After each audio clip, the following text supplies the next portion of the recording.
अगर मैं आपसे कहूं कि क्या पाकिस्तान से आजाद हो चुका है बलूचिस्तान, वो बलूचिस्तान जो एक समय पर पाकिस्तान का पार्ट तक नहीं था, वो बलूचिस्तान जिसका आधे से ज्यादा हिस्सा एक समय पर भारत को मिल रहा था, उस बलूचिस्तान पर पाकिस्तान ने जबरन कब्जा कर लिया था। लेकिन अब बलूचिस्तान ने कहा कि 11 अगस्त याद रखिएगा, 11 अगस्त को हमारा स्वतंत्रता दिवस मनाया जाएगा। वो बलूचिस्तान जो कि आधा हिस्सा है पाकिस्तान का, वो टूट करके अब पाकिस्तान से अलग होने की कोशिश कर रहा है। लेकिन मन में सवाल आता होगा ना कि यार क्यों, आखिरकार ऐसा क्या हो गया बलूचिस्तान से कि यार वो पाकिस्तान यानी अपने देश से टूट करके अलग होना चाहता है। पाकिस्तान ने बलूचिस्तान पर कब्जा कैसे किया था, बलूचिस्तान पाकिस्तान से टूट करके अलग क्यों होना चाहता है। लेकिन अब ये कंफर्म हो चुका है, या तो पाकिस्तान का बलूचिस्तान जाएगा या तो पाकिस्तान का पीओके जाएगा।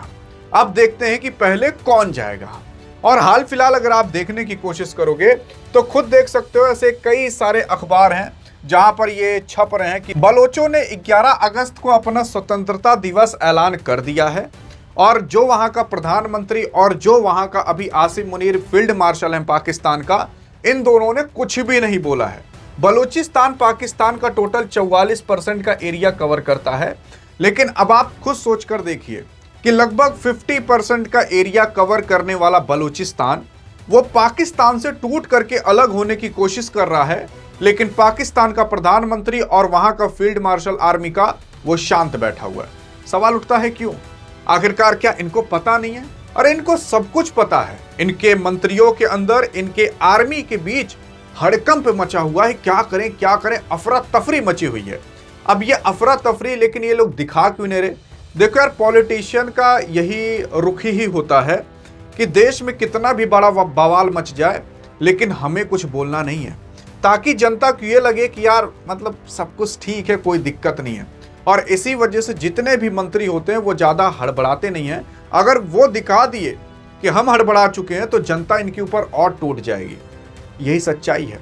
आप ऐसा किसी भी देश में देख सकते हो, भारत में देख लो। वैसे तो भारत और पाकिस्तान की कोई तुलना नहीं है, लेकिन एक बार हम देखते हैं कि पॉलिटिक्स में होता क्या है। भारत में भी कॉकरोच जनता पार्टी का प्रोटेस्ट हुआ नीट पेपर लीक को लेकर के।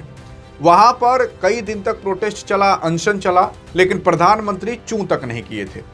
लेकिन उसके बाद जो आपके प्रधानमंत्री अफरा तफरी में आए, वीडियो पर वीडियो डालना चालू कर दिए। लेकिन उससे पहले यह लग रहा था कि इनके पास तक ये खबर जा भी रही है कि नहीं। लेकिन जब उन्होंने वीडियो डालना चालू किया तब पता चला कि हाँ भैया, मंत्रियों के अंदर भी, पार्लियामेंट में भी पूरी की पूरी खलबली मची हुई थी, कब क्या हो जाए। वैसे ही पाकिस्तान में भी खलबली मची होगी, बस ये लोग दिखा नहीं रहे दुनिया को। अगर शहबाज शरीफ बोल दिया ना तो पूरी दुनिया में वो बात चली जाएगी, क्योंकि प्रधानमंत्री ने बोल दिया है, और इसीलिए ये लोग कुछ बोल नहीं रहे। और अभी जब ये लोग अफरा तफरी करना चालू करेंगे तब देखिएगा क्या होगा। दूसरी चीज, यहाँ पर पाकिस्तान से आजाद हुआ बलूचिस्तान स्वतंत्रता दिवस भी घोषित कर चुका है, और आ चुका है हिंदुओं से जुड़ा संविधान भी। मतलब वहां पर लोग संविधान भी बनाना चालू कर दिए, हिंदी से संबंधित, हिंदुओं से संबंधित और तमाम चीज। अब सवाल ये उठता है कि इन लोगों ने 11 अगस्त को ही अपना स्वतंत्रता दिवस क्यों चुना? आखिरकार मतलब अब सोचो, क्या वो 10 तारीख को नहीं चुन सकते थे? क्या वो 12 अगस्त को नहीं चुन सकते थे? क्या वो 9 अगस्त को नहीं चुन सकते थे? क्या वो 5 अगस्त को नहीं चुन सकते थे? 11 अगस्त ही क्यों? इसके पीछे भी एक बहुत बड़ा खेला है। वो खेला भी सुन करके आप दंग हो जाओगे। देखो, 11 अगस्त 1947 को एक चीज हुआ था बलूचिस्तान के अंदर, उसके बारे में आगे अभी चर्चा करते हैं। और वही कारण है जिसकी वजह से बलूचिस्तान ये कह रहा है कि हम 11 अगस्त को अपना स्वतंत्रता दिवस अनाउंस करेंगे। अब सवाल ये उठता है कि अगर बलूचिस्तान को खुद को ये दिखाना है कि हम देश हैं, तो कैसे दिखा सकता है? और बलूचिस्तान तो ये भी कह रहा है कि भारत यार तुम एक बार बोल दो कि बलूचिस्तान एक नया देश बन गया है तो वाकई में एक देश बन जाएगा। लेकिन यहां पर एक खेला है, वो खेला आपको समझना पड़ेगा।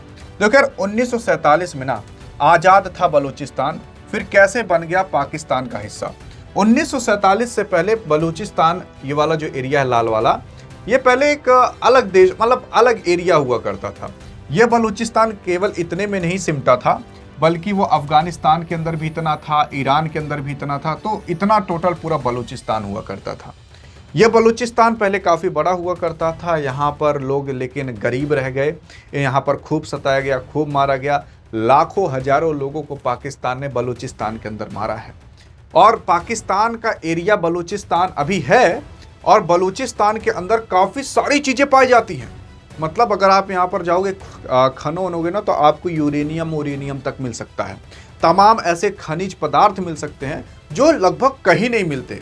और अब पाकिस्तान क्या करता है कि बलूचिस्तान में से ये सारी चीज़ें निकालता है और देश विदेश में बेच देता है। और लेकिन अगर आप देखोगे तो बलूचिस्तान को क्या मिलता है? बलूचिस्तान को ठेंगा मिलता है यार, कुछ नहीं मिलता बलूचिस्तान को। पाकिस्तान बलूचिस्तान में से सब कुछ निकाल करके लेकर जाता है और बेच देता है, और अपना पैसा और अपना करप्शन पूरा पूरा रखे रहता है। और इसी वजह से बलूचिस्तान वाले चिढ़ चुके हैं। बलूचिस्तान में ना रोड, ना इंफ्रास्ट्रक्चर, ना कुछ है। आप जान जाइए कि जिस तरीके से भारत 1970 उत्तर में जीता था, वैसे यहाँ के लोग 2026 में जी रहे हैं। तो जब इन लोगों को पता चला यार कि बड़ी बड़ी दिक्कत की बात है, तो इन लोगों ने अपनी खुद की एक आर्मी बनाई।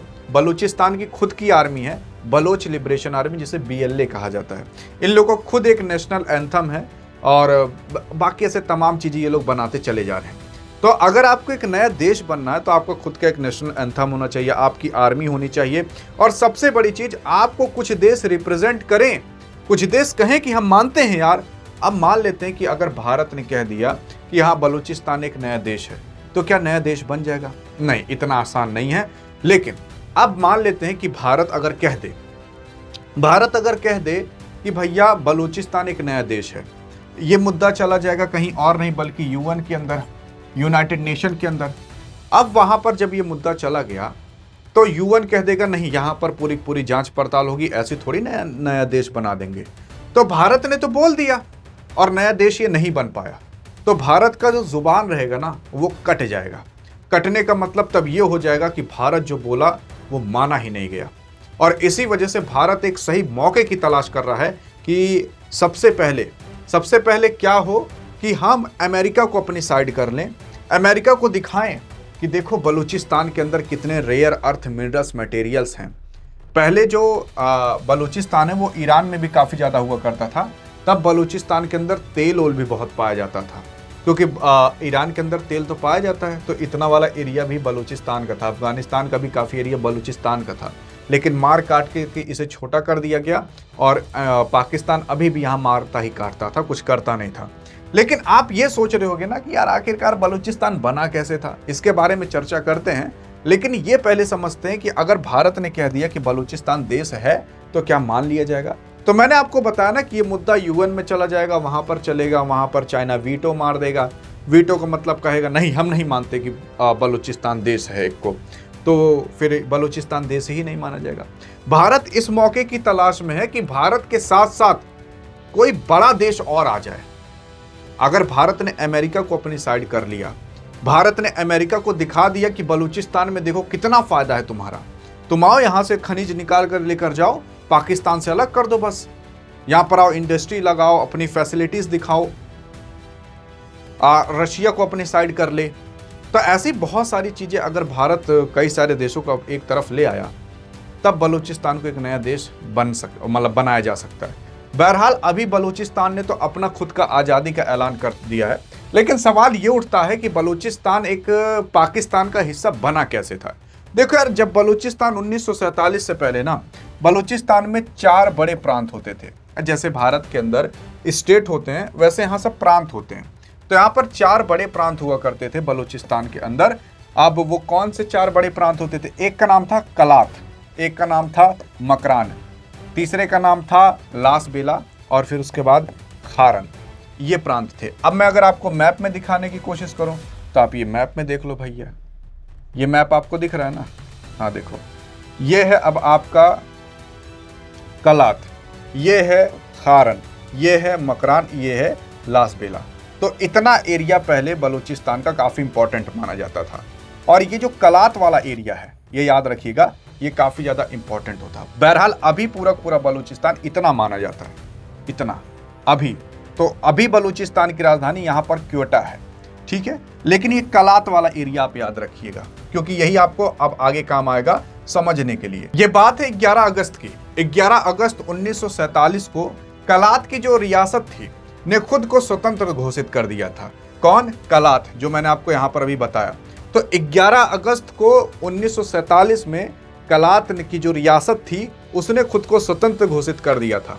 तो इसी वजह से अभी के जो बलूचिस्तान के लोग हैं वो लोग कहना चाहते हैं कि भैया हम भी 11 अगस्त को ही अपनी स्वतंत्रता घोषित करेंगे, क्योंकि जो कलात वाला एरिया है, कलात की जो रियासत थी उस टाइम 1947 से पहले बहुत मजबूत एरिया ये रहा करता था, बहुत ज्यादा पावरफुल रहा करता था। तो कलात के ही लोगों ने यहाँ पर खुद को स्वतंत्र घोषित किया था और इसी वजह से बलूचिस्तान भी अपने आप को 11 अगस्त को ही घोषित करने की बात कर रहा है।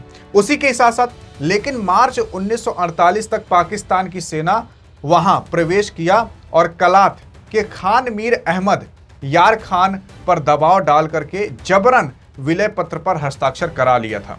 मतलब कि यह है, फिर उसके बाद 1948 तक आते आते पाकिस्तान की सेना आती है, इनको डराती धमकाती मारती है और जबरन इस चीज पर साइन करा लेती है कि बलूचिस्तान पाकिस्तान का एरिया है। तो आप खुद देखें ना कि मतलब पाकिस्तान जो है बलूचिस्तान को अपने अंदर जबरन लाया था।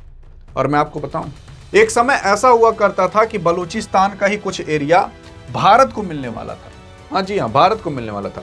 तब पंडित जवाहरलाल नेहरू ने कहा था कि यार हम क्या करेंगे लेकर के, भारत और बलूचिस्तान की सीमा भी नहीं सटती, तो उन्होंने छोड़ दिया था। आज ग्वादर पोर्ट भारत के अंडर में होता। बहरहाल वो बात छोड़ते हैं जो बीत गई। अब आप देखो कुछ इस तरीके से पूरा दिखाई दिया करता था पहले बलूचिस्तान। इतना एरिया पहले भारत को मिलने वाला था, इतना। लेकिन पंडित जवाहरलाल नेहरू कहे कि अभी ले लेंगे तो दिक्कत हो जाएगी, भारत पाकिस्तान में थोड़ा विवाद और बढ़ जाएगा, और कहे कि जब ये एरिया भारत से उधर सट ही नहीं रहा है तो क्या झूठे लेकर करेंगे। तो नहीं लिए थे, बल्कि ले लेना चाहिए था। लेकिन अब सवाल ये उठता है कि बलूचिस्तान वाला एरिया पाकिस्तान के लिए इंपॉर्टेंट है क्यों? तो यार देखो, बलूचिस्तान वाला एरिया इसलिए इंपॉर्टेंट है क्योंकि बलूचिस्तान वाला एरिया इधर सटता है समुद्र से, तो समुद्री तट है। यहाँ पर ग्वादर पोर्ट भी बनाया जा रहा है चाइना के माध्यम से। इधर सीपेक रोड भी इधर से ही आकर गुजरती है। चाइना एक रोड बना रहा है एकदम ऊपर से लेकर नीचे तक, जिसे सीपेक रोड कहा जाता है। उसी के ही साथ साथ कोई भी खराब और आप काम कराना रहेगा पाकिस्तान इसी बलूचिस्तान के अंदर करा लेगा। और भी ऐसी तमाम चीज़ें, खनिज निकाल लेगा, पेट्रोल डीजल मट्टी तेल निकाल लेगा, यहाँ से यूरेनियम निकाल लेगा, काफ़ी अलग अलग खनिज पदार्थ निकाल लेगा, इलेक्ट्रिसिटी बना लेगा। लेकिन बलूचिस्तान को कुछ नहीं देगा, बाहर बेच देगा, अपना वो लोग कमाते रहेंगे। तो इस तरीके से बलूचिस्तान का यहाँ पर पाकिस्तान इस्तेमाल करता है। और अगर आप ये सोच रहे हो कि 11 अगस्त को क्या बलूचिस्तान वाकई में आज़ाद हो जाएगा, तो नहीं भैया, मुझे तो नहीं लगता हो पाएगा। बलूचिस्तान खुद की आज़ादी भले डिक्लेयर कर दे, लेकिन पाकिस्तान इसे आज़ाद नहीं होने देगा। और जब एट द एंड मरने कटने पर सवाल आएगी तो पाकिस्तान काफ़ी ज़्यादा यहाँ पर नरसंहार करेगा और बहुत ज़्यादा कर सकता है। और इसी वजह से कहा जा रहा है कि पाकिस्तान, आप खुद सोचो यार, कोई अपना 44% का एरिया देगा क्या? नया देश बनने देगा क्या? मार हो जाएगा, मतलब बहुत ज़्यादा मार काट हो जाएगी। सच्चाई ये है। लेकिन अब सबसे बड़ा सवाल ये है कि अगर बलूचिस्तान ने ज़्यादा किया तो पाकिस्तान यहाँ पर आकर बलूचिस्तान के लोगों को मारेगा ताकि ये लोग शांत हो। लेकिन अब खुद सोचिए, यही सबसे अच्छा मौका होगा कि भारत जो ऊपर बसा पीओके है उसको अपने हाथ में ले ले। हाँ जी हाँ। और रूस ने इसी टाइम एक अनाउंसमेंट कर दिया है कि यार हम रूस से इंडिया तक एक रेलवे लाइन बिछाएंगे। ट्रेन आए जाएगी, लेकिन वो ट्रेन जो आए जाएगी ना, वो आए जाएगी पीओके वाले एरिया से। यानी कि रूस को भी पता है कि आगे चल करके भारत पीओके ले लेगा, तभी तो पीओके वाले एरिया से रूस के लिए लाइन आएगी, भारत के अंदर रेलवे पटरी बिछेगी। तो अब देखो, रूस यार ना कम से कम 10-20 साल आगे सोच कर चलता है। रूस को पता है कि हाँ, आज से आने वाले 2-3 साल के अंदर पीओके भारत का हो जाएगा, और उसकी बीज अभी बो दिए जा चुके हैं। अब पाकिस्तान कहाँ पर लड़ेगा? बलूचिस्तान से लड़ेगा कि अफगानिस्तान से लड़ेगा, कि उसके अंदर जो खुद आतंकवादी टीटीपी हैं उनसे लड़ेगा, कि भारत से लड़ेगा, कि उसके अंदर जो करप्शन है उससे लड़ेगा, उनकी जनता से लड़ेगा, किससे लड़ेगा? पाकिस्तान कई जगह से लड़ रहा है। और अगर ईरान अमेरिका का युद्ध बढ़ गया तब तो पाकिस्तान गयो। और इसीलिए पाकिस्तान ने अभी जाकर के तुर्की और सऊदी अरब से डिफेंस डील कर ली है। सच्चाई ये है भैया, समझ आ रहा है। बाकी हाँ, अब 11 अगस्त को देखिए जब ये लोग अनाउंस करेंगे अपनी आज़ादी, तो क्या होगा, कितना मारकाट होगा, वो तो देखने की बात है।